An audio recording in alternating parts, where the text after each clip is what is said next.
Ky parlament nuk mund të ketë në qoftë se mban parasysh interesat e qytetarëve shqiptar në agjendë asgjë tjetër veç se vjedhjet e binomit Rama-Balluku. Çështja e dytë që ky parlament duhet debatojë dhe të japë zgjidhje është çështja e naftës. Kreu i juaj ju deklaroi socialistëve në lushnje se Europa nuk subvencionon me naftën.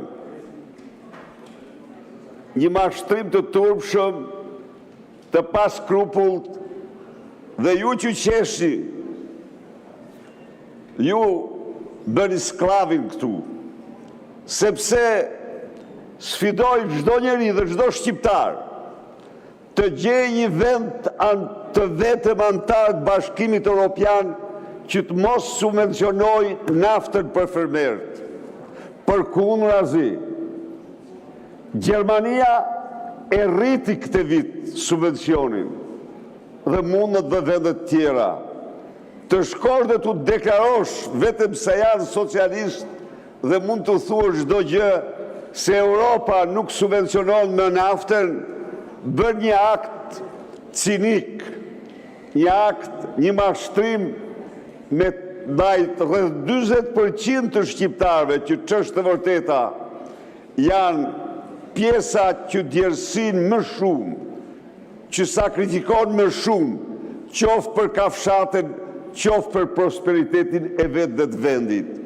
Ndaj dhe ju që jeni këtu, ose gjeni një vend në Bashkimin Evropian që nuk jep subvencione nafte, ose damkoseni drejtuesin tanë si një mashtrues ordiner, që në çdo fjalë nxjerr një mashtrim, dhe të vendosim këtu të rikthejmë me ligj subvencionin e naftës, duke hequr ndaj saj çdo taks, jo vetëm për fermerët, por edhe për transportin publik, sepse ju e morët vesh që u paksuan me 40% autobusat e linjave. E kuptoni mirë, dakord, ajo mund të vjeri, po problemi është shumë i rëndësishëm. Ndaj dhe të bëjmë këtu një ndërhyrje urgjente që të subvencionohen fermerët. Po, vin miliardierë të raps edhe marrin me 600 lek naftën. Dhe ata ka rëndësinë ekonomisë e hapin shishe shampanje me rame. Po kjo është turbor. A përfaqësoni ju apo s'përfaqësoni ata fermerë? Apo përfaqësoni vetëm